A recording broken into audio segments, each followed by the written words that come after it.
en el corazón del imperio más poderoso que el mundo antiguo había conocido, donde las águilas doradas marchaban desde Britania hasta el desierto de Siria, un joven de 24 años cruzó las puertas del Palatino como emperador de Roma.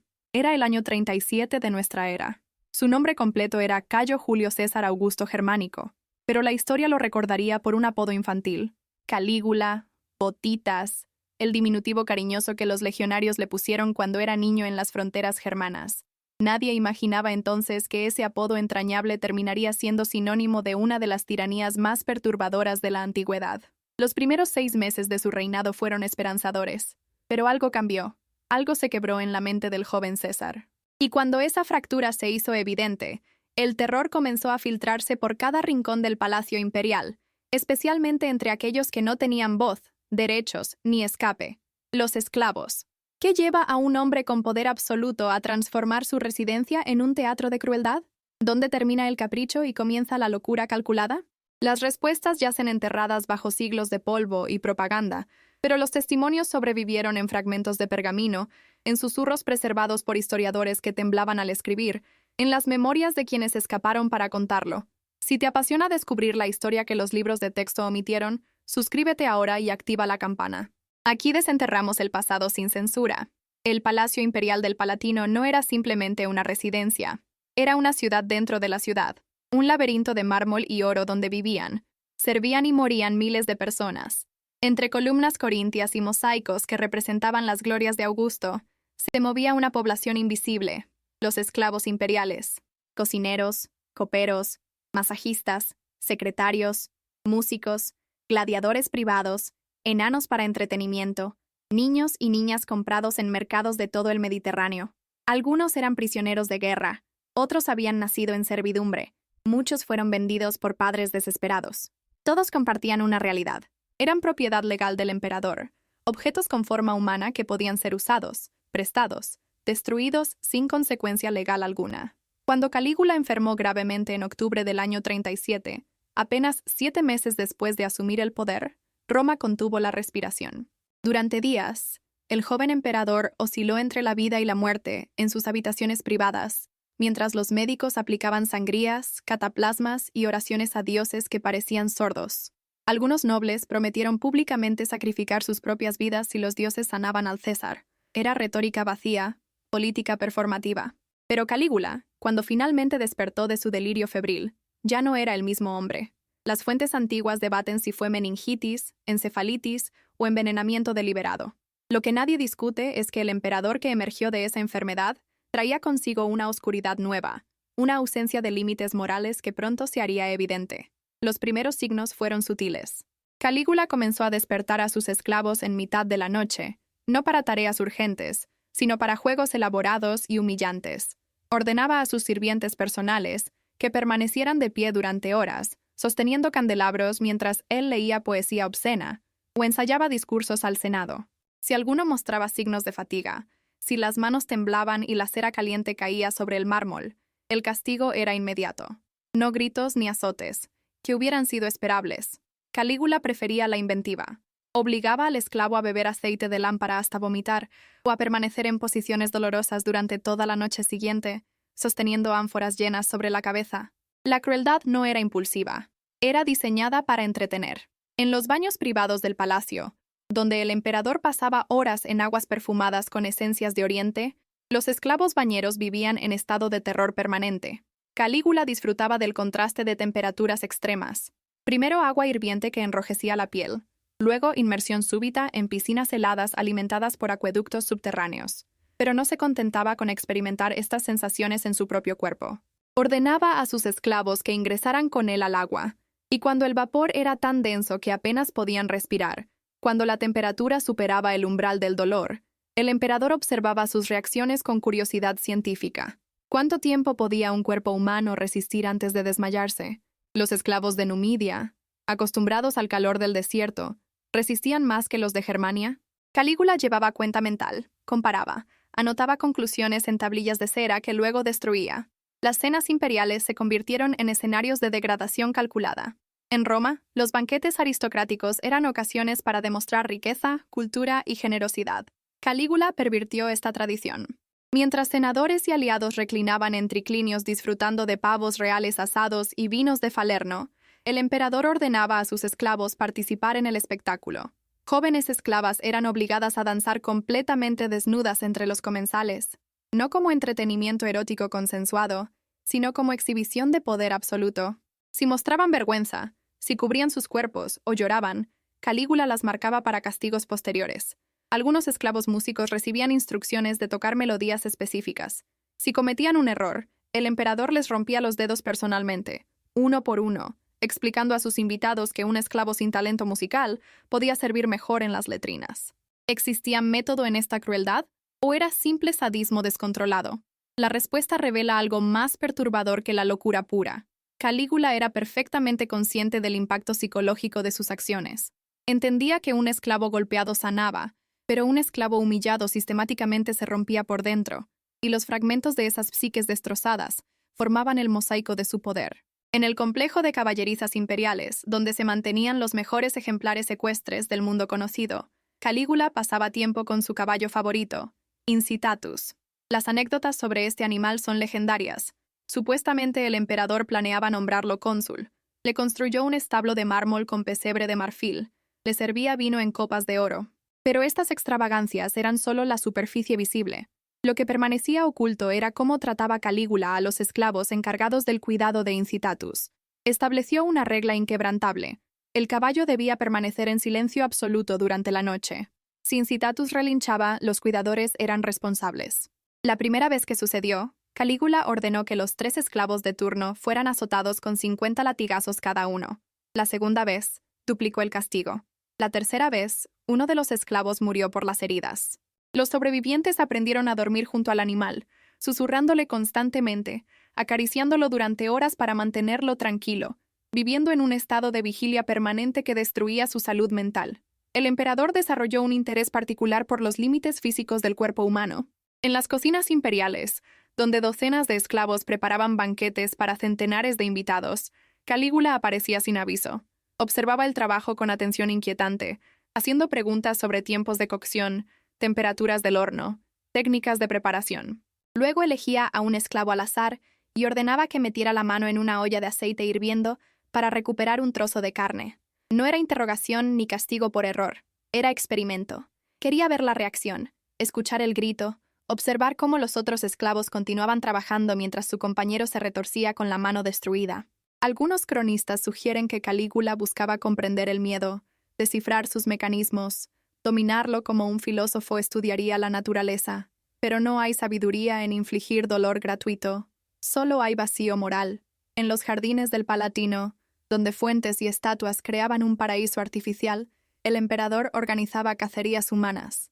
No con armas ni perros, sino con reglas que solo él conocía. Soltaba a un grupo de esclavos en el laberinto de setos mientras él contaba hasta 100. Luego comenzaba la búsqueda. Si encontraba a alguien, ese esclavo recibía una tarea imposible. Debía encontrar y traer ante el emperador un objeto específico escondido en algún lugar del palacio, algo que Calígula ni siquiera había ocultado realmente. Cuando el esclavo regresaba con las manos vacías, como era inevitable, el emperador expresaba decepción teatral y asignaba un castigo proporcional al fracaso. A veces era permanecer de pie en el sol del mediodía sin agua durante horas. Otras veces, cargar piedras pesadas desde un extremo del jardín al otro, solo para devolverlas a su lugar original. La inutilidad del esfuerzo era el punto central. Calígula estaba desmontando la dignidad humana, demostrando que incluso el trabajo, lo único que daba propósito a la existencia de un esclavo, podía transformarse en absurdo nihilista. Los esclavos sexuales enfrentaban los horrores más documentados y simultáneamente los más censurados por historiadores antiguos que escribían con eufemismos. En Roma, la esclavitud sexual era institución normalizada, pero incluso dentro de esa normalización brutal había límites sociales. Calígula no reconocía ninguno. Mantenía tanto esclavos como esclavas para su placer, sin distinción de edad más allá de la pubertad. Lo que distinguía su conducta no era la existencia de estos esclavos, sino cómo los utilizaba para degradar a otros. Durante las cenas, obligaba a senadores casados a presenciar violaciones públicas de sus propios esclavos, forzando a los dueños a aplaudir y festejar, como si estuvieran disfrutando del espectáculo. Si un noble mostraba disgusto, Calígula confiscaba al esclavo y lo añadía a su propia colección, no por deseo, sino por dominación política. Los cuerpos esclavos se convertían en instrumentos de humillación aristocrática. Estamos documentando cada detalle de este conflicto. Si valoras este nivel de profundidad que no encuentras en otros canales, dale un like y únete a nuestra comunidad. En el anfiteatro privado del palacio, donde Calígula organizaba juegos gladiatorios para invitados selectos, los esclavos no solo luchaban entre sí. El emperador creaba emparejamientos diseñados para maximizar el impacto psicológico. Hermanos contra hermanos, padres contra hijos nacidos en esclavitud, amantes separados que debían enfrentarse con espadas romas, que no mataban rápidamente, sino que prolongaban la agonía. Calígula se reclinaba en su palco observando no tanto la violencia física, que era común en cualquier anfiteatro romano, sino las expresiones de los combatientes. ¿Vacilaría un padre antes de herir a su hijo? ¿Cuántos golpes necesitaba un hermano para quebrar la resistencia moral y atacar genuinamente al otro? Estas preguntas fascinaban al emperador más que el resultado final del combate. Cuando el espectáculo terminaba, los perdedores no siempre morían. Algunos eran sanados solo para participar en futuras peleas, creando un ciclo de trauma que los destruía más efectivamente que cualquier herida física. Las esclavas domésticas que servían directamente a las habitaciones imperiales vivían bajo régimen de paranoia absoluta. Calígula instaló un sistema de espionaje donde las propias esclavas debían reportar las conversaciones y conductas de sus compañeras.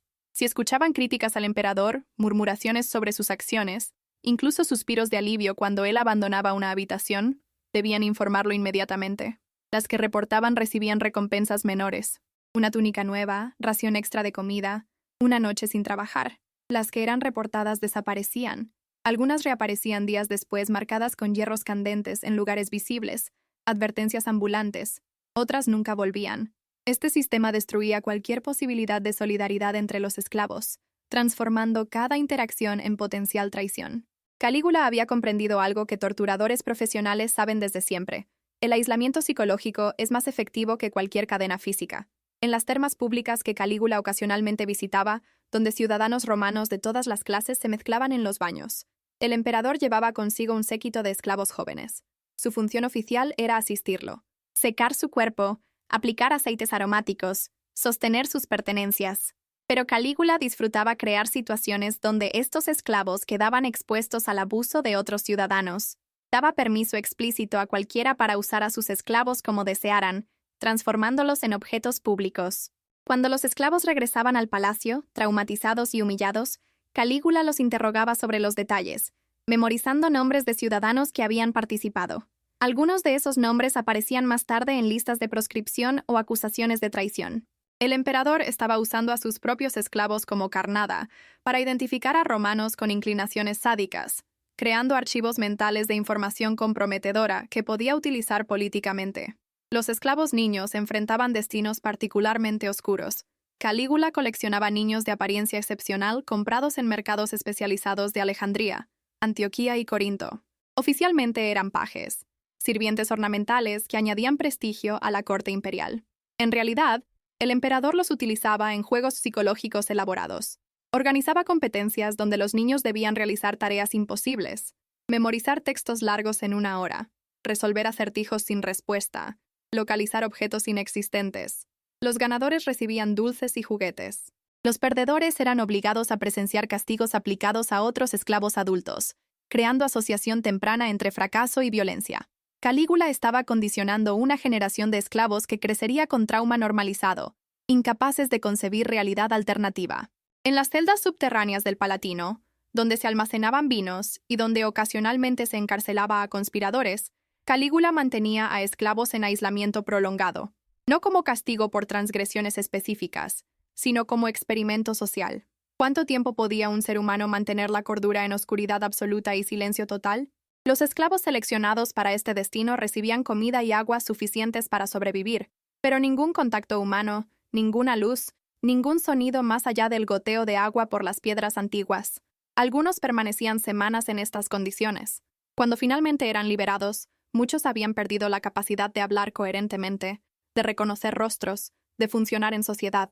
Calígula los observaba con curiosidad clínica, haciéndoles preguntas sobre sus experiencias en la oscuridad, tomando notas mentales como si estuviera conduciendo investigación filosófica sobre la naturaleza de la conciencia. Luego los devolvía al trabajo regular, esperando ver cuánto tiempo necesitaban para recuperarse, si acaso lo hacían. Las cocinas imperiales se convirtieron en laboratorios de resistencia humana. Calígula ordenó que los esclavos trabajaran en turnos de 24 horas consecutivas durante banquetes importantes, prohibiendo cualquier descanso. Si alguien se dormía de pie o cometía error por agotamiento, el castigo no caía solo sobre el individuo, sino sobre todo el equipo de cocina. Un plato quemado significaba que todos los cocineros perdían su ración de comida del día siguiente. Un cuchillo caído al suelo resultaba en azotes colectivos. Esta responsabilidad compartida creaba dinámicas crueles donde los propios esclavos se vigilaban ferozmente entre sí, golpeando a compañeros que mostraban debilidad, reportando a quienes pedían clemencia. Calígula había transformado la supervivencia en competencia darwiniana, donde la compasión era suicidio. ¿Existía resistencia? ¿Intentaron los esclavos rebelarse, escapar, o al menos preservar su humanidad en pequeños actos de desafío? Los registros sugieren que sí, pero con consecuencias devastadoras. Un grupo de esclavos griegos, educados y empleados como tutores de los sobrinos del emperador, organizó una huelga silenciosa. Durante 3 días se negaron a hablar, comunicándose solo mediante gestos, enseñando a los niños imperiales solo mediante escritura. Era protesta sutil, diseñada para no parecer insubordinación abierta. Calígula identificó la maniobra inmediatamente. No castigó a los esclavos directamente. En cambio, ordenó que los niños imperiales presenciaran la ejecución de esclavos completamente diferentes, elegidos al azar de otros departamentos del palacio. Luego explicó a los tutores griegos que cada día que continuaran su silencio, 5 esclavos inocentes morirían. Los tutores abandonaron la protesta antes del amanecer siguiente. Habían aprendido la lección. En el mundo de Calígula, la resistencia individual era imposible porque el castigo era siempre colectivo. En los establos donde se mantenían las bestias para los juegos de circo, tigres de India, leones de África, osos de Germania, los esclavos encargados de alimentar a los animales vivían con conocimiento terrible. Sabían que cualquier error, cualquier día en que Calígula se sintiera particularmente aburrido o creativo en su crueldad, podían ser arrojados a las jaulas, no para morir inmediatamente, que hubiera sido misericordia, sino para entretener. El emperador ordenaba que primero se quitaran a las bestias su alimento regular durante días, asegurando hambre voraz. Luego metía a un esclavo en la jaula, pero atado de forma que podía moverse lo suficiente para correr, para gritar, para luchar, pero no para escapar realmente. Calígula invitaba a amigos cercanos a observar, apostando sobre cuántos minutos sobreviviría el esclavo, qué parte del cuerpo atacaría primero el animal, si gritaría palabras coherentes o solo sonidos primitivos de terror. Las apuestas se realizaban con naturalidad, como si estuvieran apostando en carreras de caballos. Los esclavos médicos y cirujanos que servían en el palacio enfrentaban dilemas morales imposibles. Calígula a veces los obligaba a participar en sus experimentos sobre dolor y resistencia humana. Debían aplicar técnicas quirúrgicas no para sanar, sino para prolongar agonía, para mantener víctimas conscientes durante torturas, para revivir a personas que se habían desmayado del dolor solo para que el sufrimiento continuara. Si se negaban, ellos mismos se convertían en sujetos experimentales. Si obedecían, vivían con culpa de haber violado sus conocimientos médicos, de haber transformado arte de sanación en ciencia de sufrimiento. Algunos se suicidaban.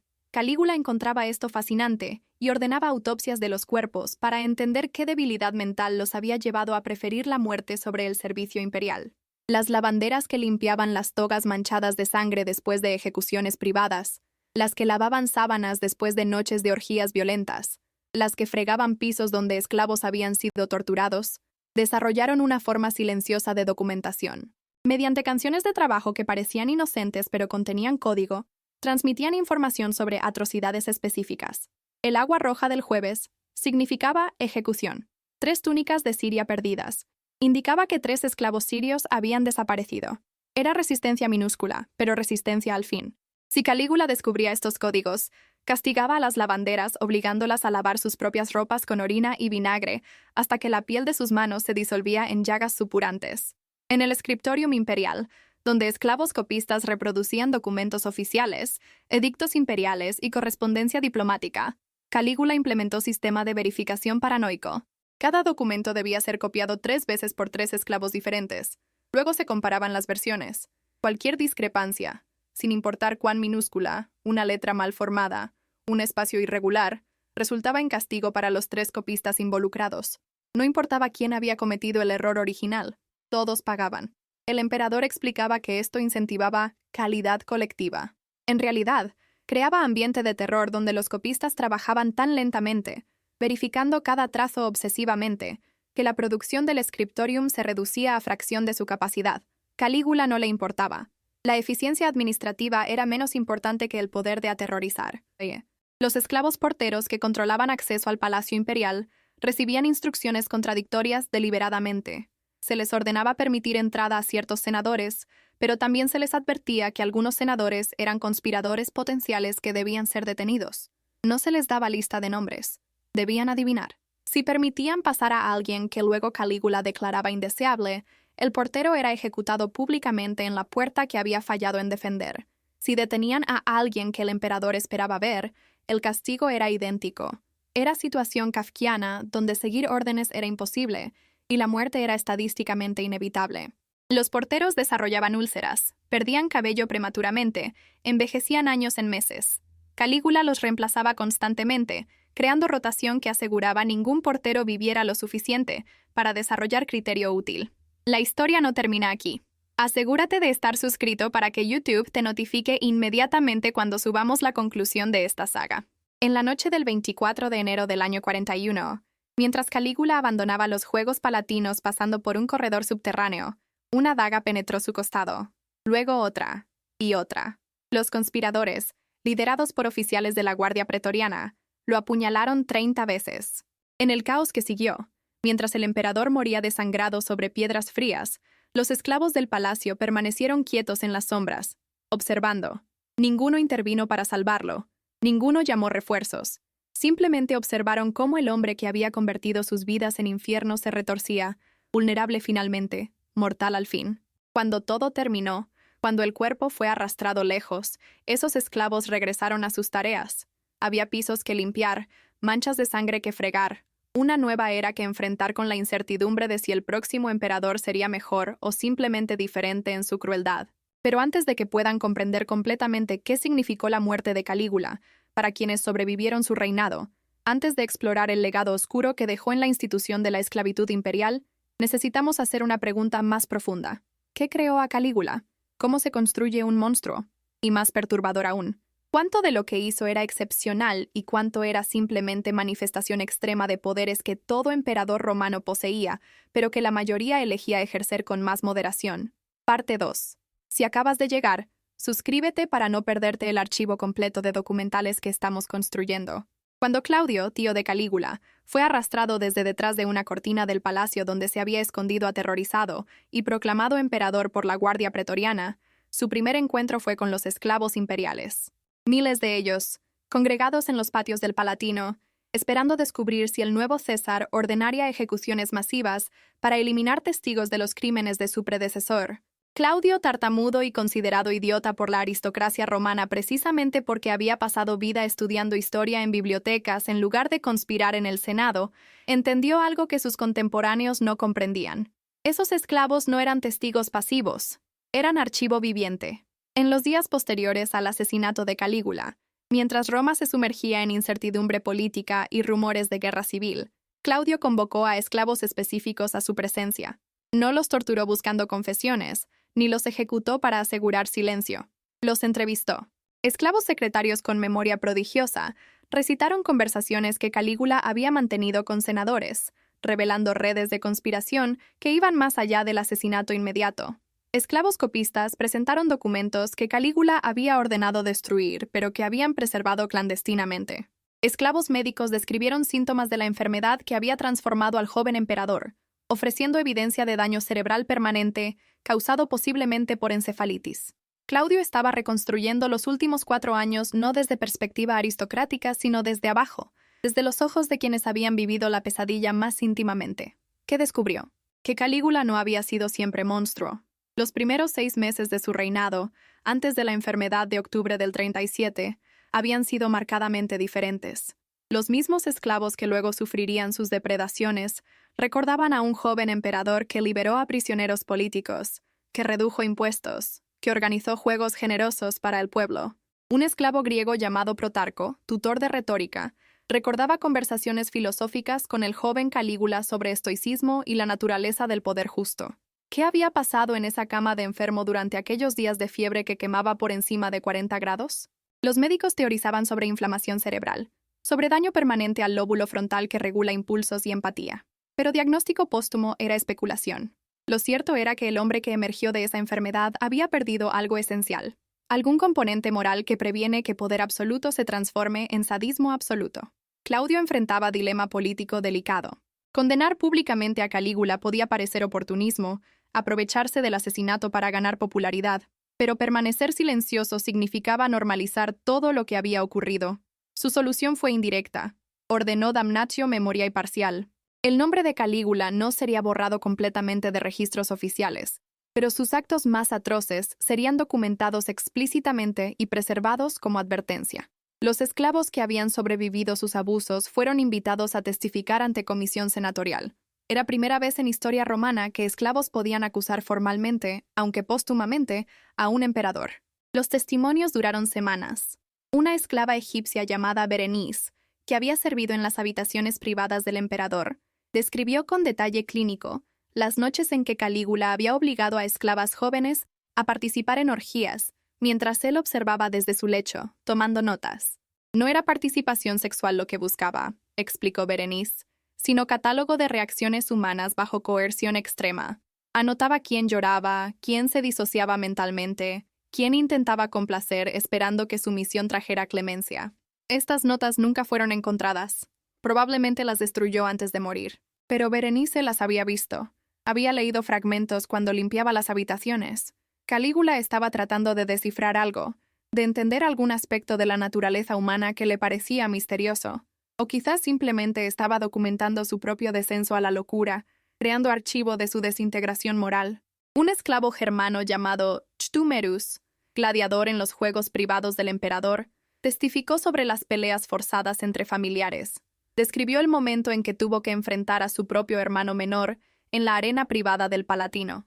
Ambos habían sido capturados en las campañas de Germania, vendidos juntos, entrenados juntos. Calígula los había emparejado deliberadamente después de descubrir su relación. Observaba nuestros ojos, recordaba Chtumerus con voz quebrada incluso años después. No la lucha, los ojos. Cuando mi hermano cayó y yo dudé antes del golpe final, el emperador aplaudió. No porque hubiera ganado, sino porque había vacilado. Eso era lo que quería ver. El momento exacto en que el amor se rompe bajo presión de supervivencia. Los testimonios revelaron patrones. Calígula no elegía víctimas aleatoriamente. Seleccionaba esclavos específicos basándose en características que lo intrigaban. Hermanos para explorar lealtades familiares. Esclavos educados para observar cómo la inteligencia respondía a degradación. Esclavos religiosos para ver si la fe sobrevivía a sufrimiento extremo. Era taxonomía del dolor. Clasificación pseudocientífica de trauma humano. Un esclavo judío llamado Shimón, que había mantenido prácticas religiosas en secreto, testificó que Calígula había descubierto su fe y había diseñado tormentos específicamente blasfemos. Obligarlo a comer cerdo mientras recitaba plegarias, forzarlo a trabajar en Shabbat bajo amenaza de muerte para otros esclavos judíos. Calígula le había dicho, «Quiero ver dónde termina tu Dios y comienza tu miedo». Shimón admitió ante la comisión senatorial que su Dios había perdido esa competencia. Había elegido sobrevivir. Pero no todos los testimonios eran sobre víctimas. Algunos esclavos admitieron haber participado en el sistema de delación que Calígula había establecido. Una esclava llamada Lidia confesó que había reportado conversaciones de compañeras a cambio de protección y pequeños privilegios. No era maldad, insistió ante los senadores. Era supervivencia. Si no reportaba algo cada semana, el emperador asumía que estaba escondiendo información más grave. Inventé transgresiones menores para satisfacerlo. Acusé a gente de infracciones imaginarias para proteger a otros de acusaciones reales. Su testimonio reveló cómo la tiranía corrompe no solo a tiranos, sino a víctimas, transformándolas en engranajes del aparato de opresión. Los senadores que la escuchaban permanecieron en silencio incómodo. Muchos habían hecho exactamente lo mismo, delatando colegas para protegerse. La única diferencia era que Lidia no tenía poder, no tenía opciones. Los senadores sí. Claudio enfrentaba decisión sobre qué hacer con miles de esclavos imperiales que habían presenciado crímenes. Algunos consejeros sugirieron ejecución masiva. Argumentaban que permitir que esos esclavos vivieran con sus memorias era peligroso. Podrían hablar, dispersar rumores, desestabilizar el nuevo régimen. Claudio rechazó la propuesta con argumento histórico que caracterizaba su intelecto. Roma no se construyó escondiendo verdad, sino enfrentándola. Estos esclavos son testigos de nuestros fracasos. Matarlos sería admitir que tememos la verdad más que amamos la justicia. En cambio, otorgó libertad a esclavos específicos que habían testificado. No a todos, porque liberar miles simultáneamente podría crear caos económico, pero a aquellos cuyos testimonios habían sido más valiosos para entender qué había ocurrido. Berenice, la esclava egipcia, recibió no solo libertad, sino ciudadanía romana y pensión vitalicia. Vivió hasta edad avanzada en un apartamento modesto en el Aventino, donde ocasionalmente recibía visitas de historiadores emergentes que querían documentar el reinado de Calígula. A uno de ellos, décadas después, le dijo algo que se preservó en fragmento perdido de Suetonio. La gente pregunta si Calígula era loco. No era pregunta correcta. Estaba cuerdo suficiente para planear, para calcular, para anticipar reacciones. Locura implica desconexión de realidad. Él comprendía perfectamente la realidad. Simplemente no le importaba. Y eso es más aterrador que cualquier locura. Ctumerus, el gladiador germano, rechazó libertad inicialmente.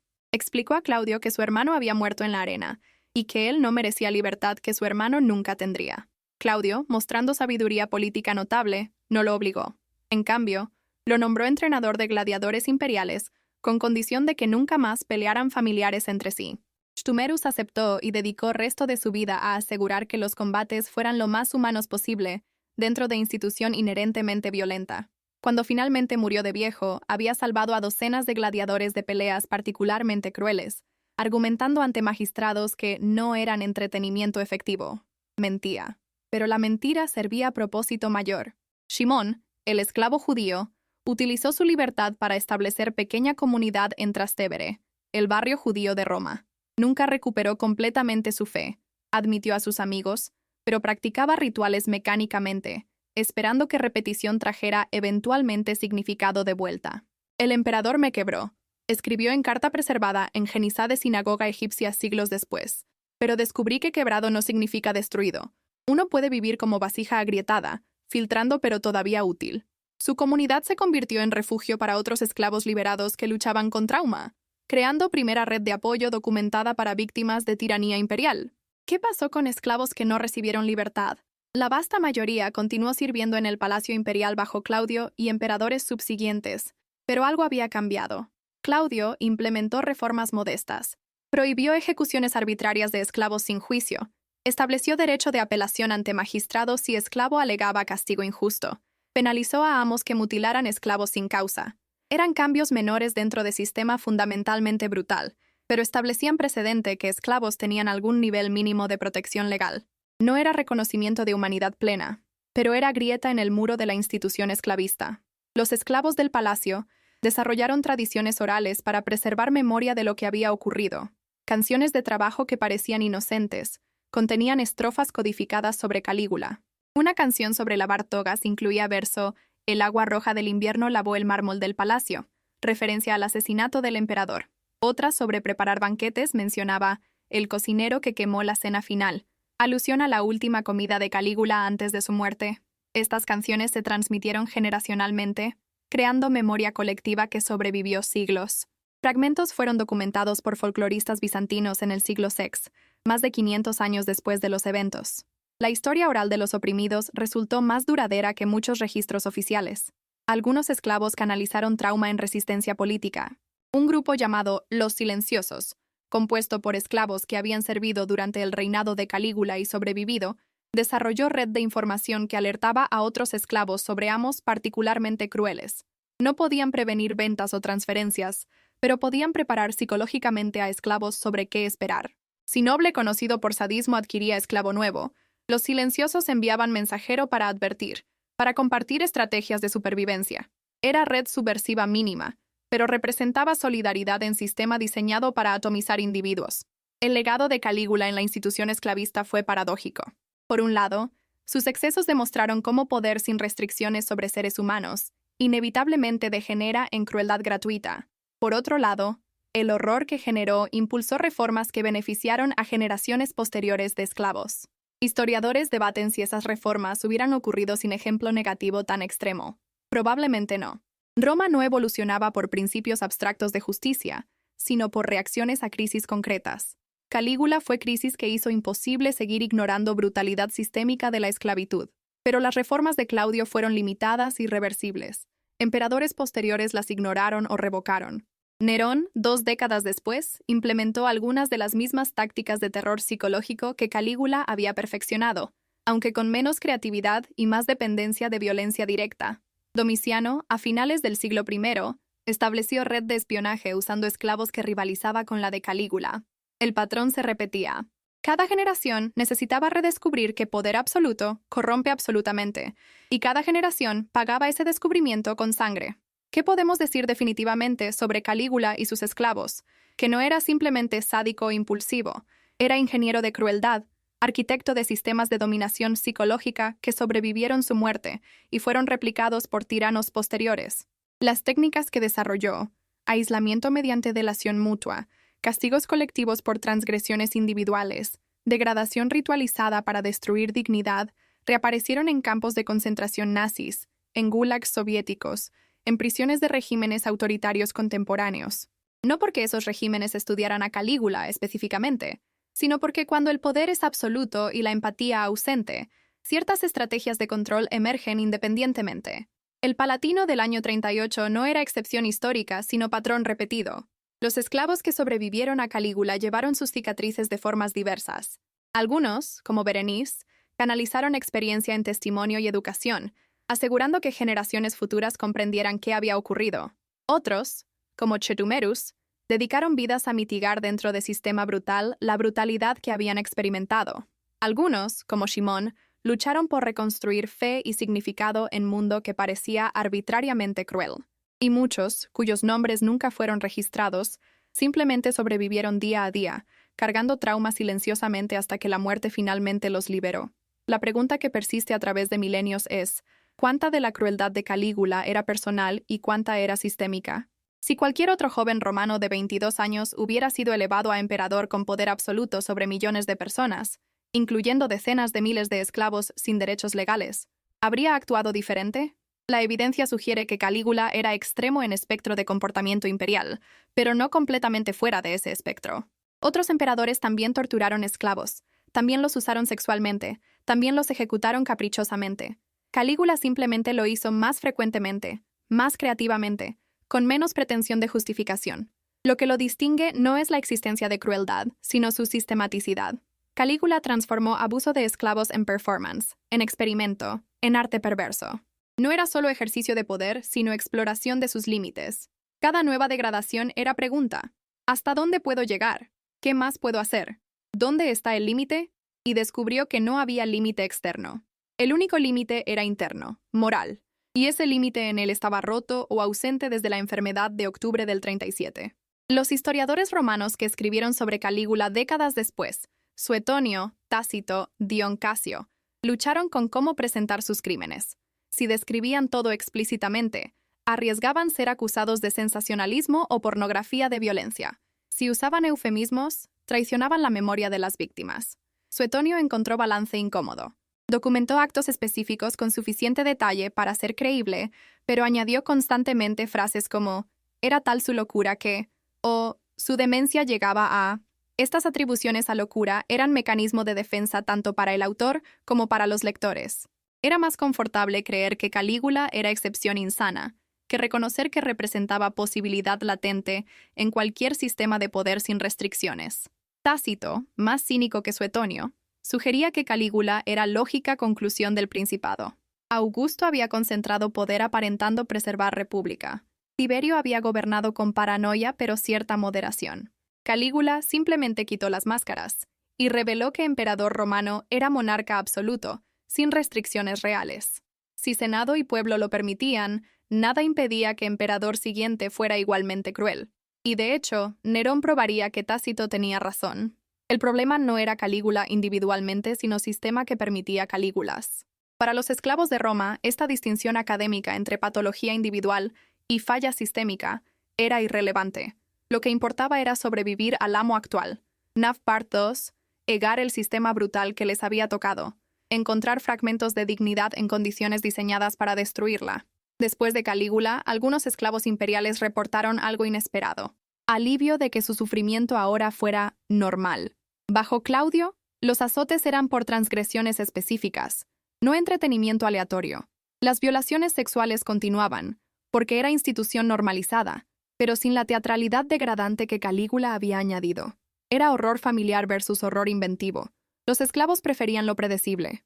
Esta normalización del sufrimiento revela quizás el legado más oscuro de Calígula. No solo traumatizó a generación específica de esclavos, sino que recalibró sus expectativas.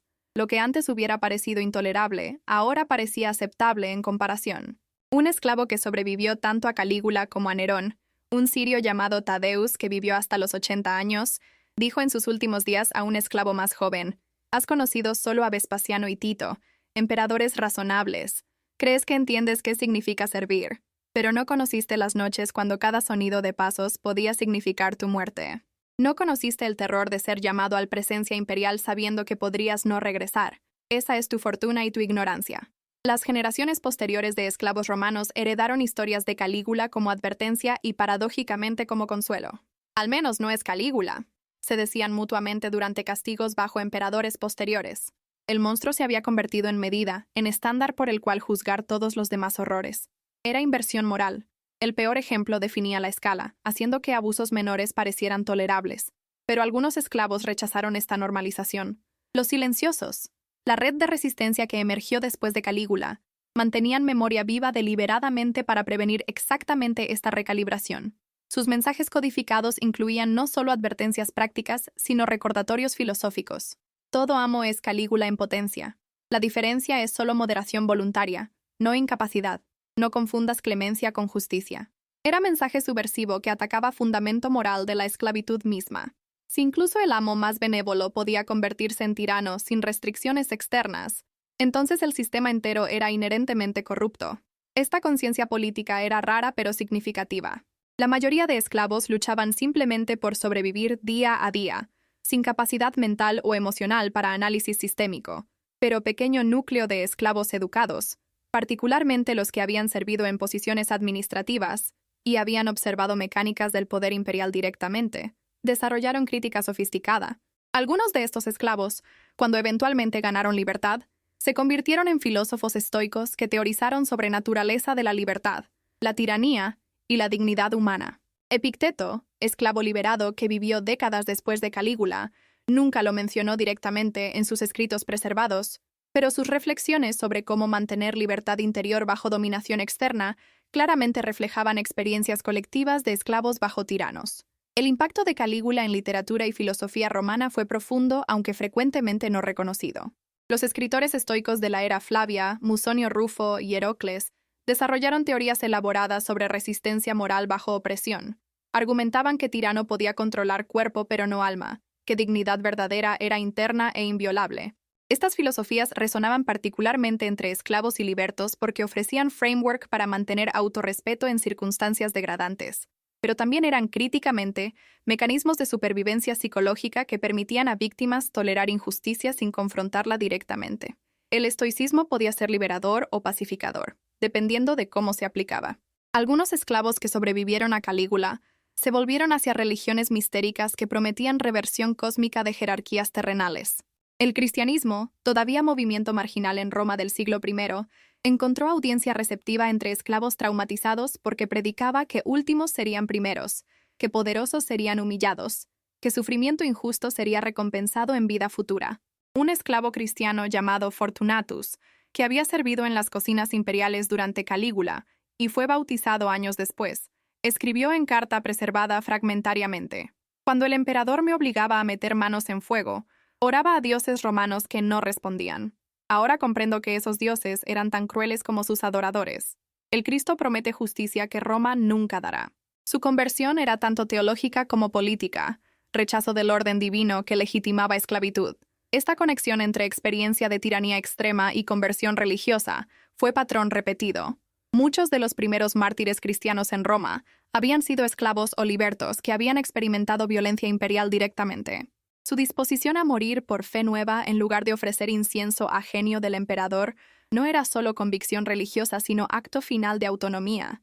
Habían perdido control sobre todo aspecto de sus vidas excepto este. Podían elegir morir por algo que importaba en lugar de vivir como objetos.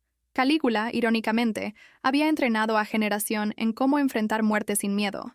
Cuando enfrentaban leones en arena por rehusarse a adorar emperador, recordaban que habían sobrevivido terrores peores. Las mujeres esclavas que sobrevivieron a Calígula enfrentaron desafíos adicionales que rara vez aparecen en registros históricos escritos por hombres. Además de violencia sexual sistemática, muchas habían sido obligadas a participar en prostitución forzada que Calígula organizaba para degradar tanto a esclavas como a clientes selectos. Después de su muerte, estas mujeres vivían con estigma social incluso entre otros esclavos. Algunas formaron comunidades separadas, apoyándose mutuamente en formas que sociedad romana no reconocía ni valoraba. Una de estas comunidades, documentada indirectamente en papiros egipcios del siglo II, consistía en antiguas esclavas imperiales que habían comprado libertad colectivamente y establecido negocio textil en Alejandría. Trabajaban juntas, vivían juntas, rechazaban matrimonio, criaban a hijas de algunas comunalmente. Era familia elegida formada en respuesta a trauma compartido.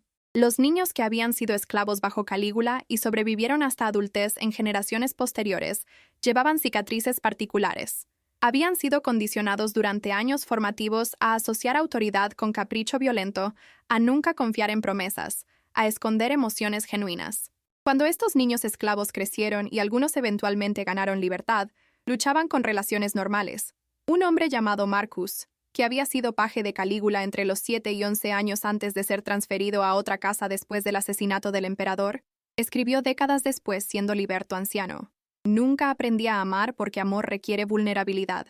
Calígula me enseñó que vulnerabilidad era invitación a destrucción. Esa fue su educación, y fue completa.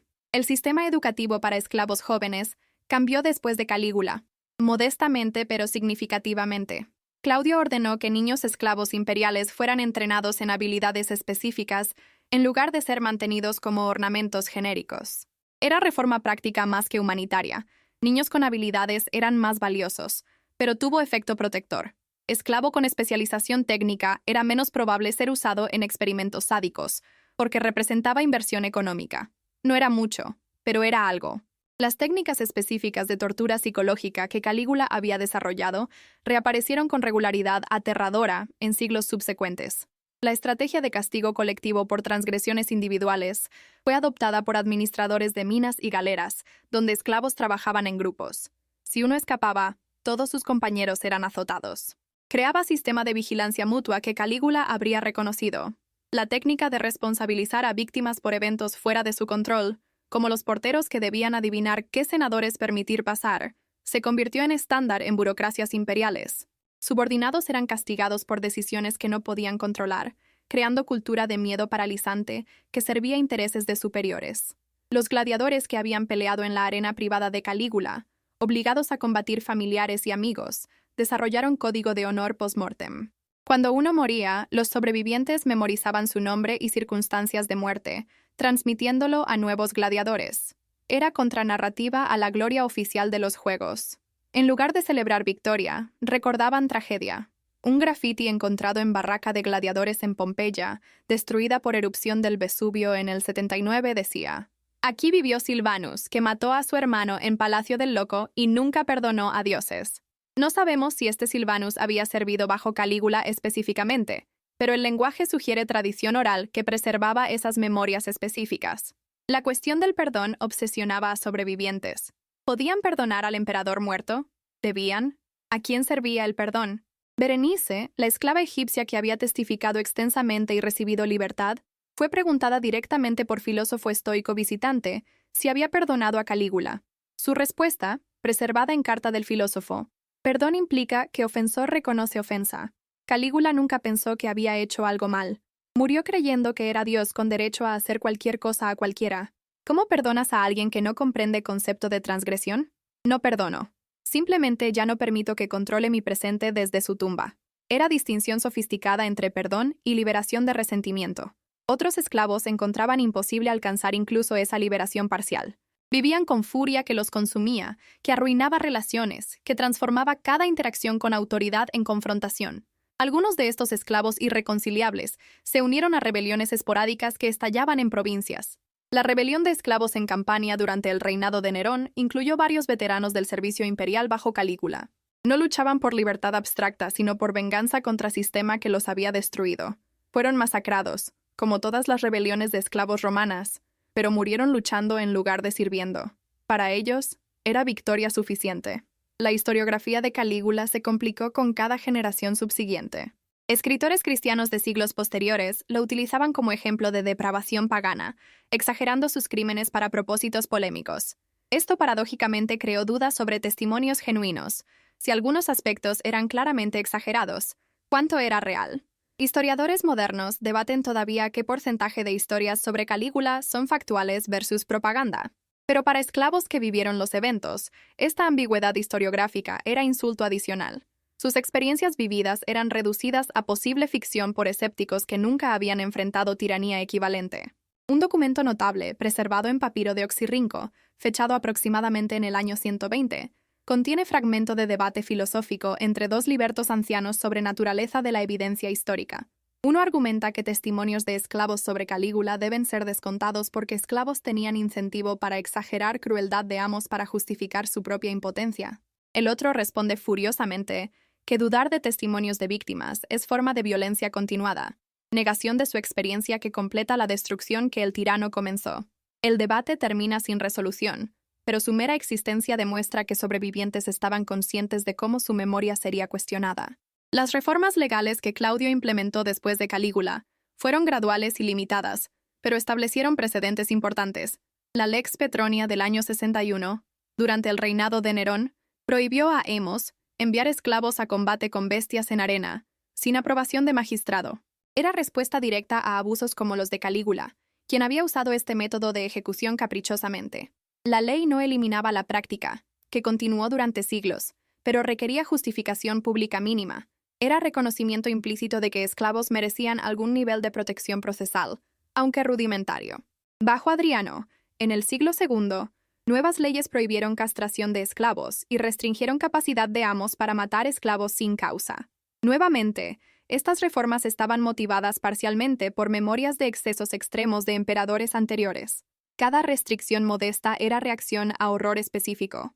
El sistema no evolucionaba hacia justicia abstracta, sino que establecía barreras incrementales contra los peores abusos documentados. Era progreso glacial construido sobre montañas de cadáveres. Si quieres que sigamos produciendo documentales de larga duración, la mejor forma de apoyarnos es suscribiéndote. Comenta qué otra historia olvidada deberíamos investigar. ¿Qué conclusiones podemos extraer de esta historia oscura? Primero, que poder absoluto sin restricciones externas inevitablemente tiende hacia crueldad, no porque todos los humanos sean inherentemente sádicos, sino porque ausencia de consecuencias elimina barreras normales contra transgresión moral. Calígula pudo haber sido caso extremo, pero representaba tendencia universal.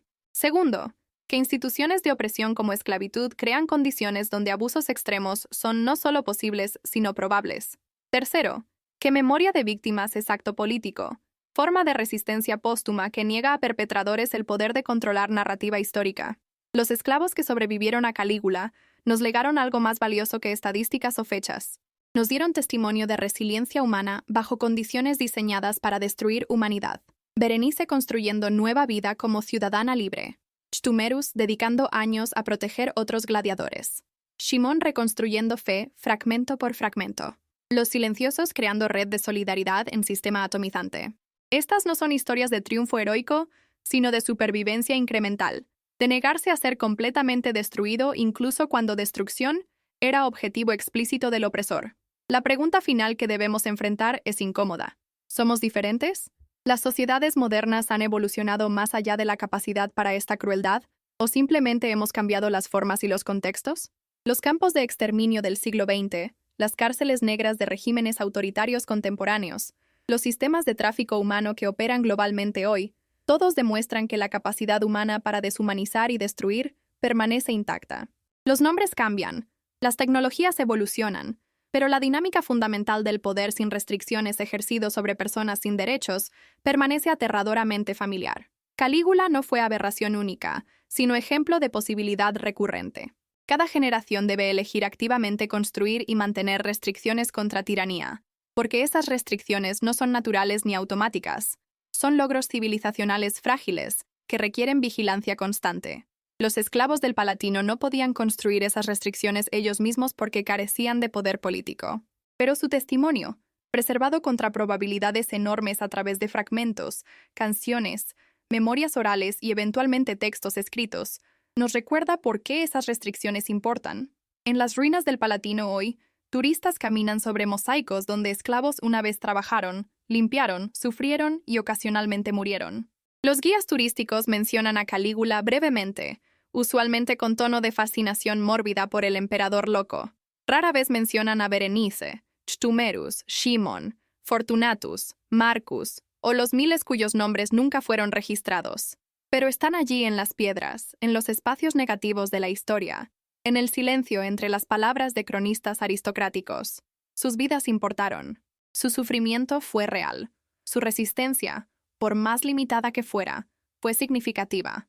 Y su memoria, fragmentada e imperfecta como llega a nosotros, es testimonio de que incluso en oscuridad más profunda, la dignidad humana encuentra formas de persistir. Cuando el último esclavo que recordaba personalmente a Calígula finalmente murió, probablemente en algún momento de los años 80 o 90 del primer siglo, la experiencia vivida se transformó en historia, pero esa transformación no fue pérdida total. Fue transmisión de conocimiento comprado con sufrimiento extremo a generaciones que tendrían oportunidad, quizás, de construir algo mejor. No lo hicieron completamente.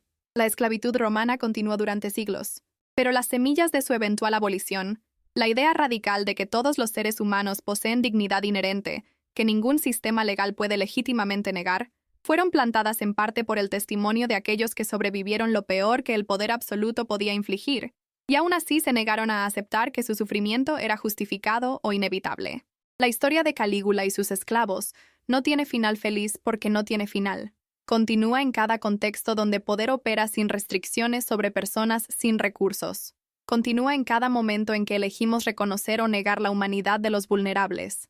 Continúa en nuestra capacidad o incapacidad para escuchar testimonios de víctimas sin exigir que prueben lo que ya sabemos ser posible, que los humanos son capaces de crueldad extraordinaria cuando las circunstancias la permiten y la moral personal falla. Los esclavos del Palatino nos miran a través de los milenios, no pidiendo venganza que es imposible, ni justicia que llega tarde, sino simplemente exigiendo que recordemos, que comprendamos y que usemos ese conocimiento para prevenir repeticiones en nuestro propio tiempo.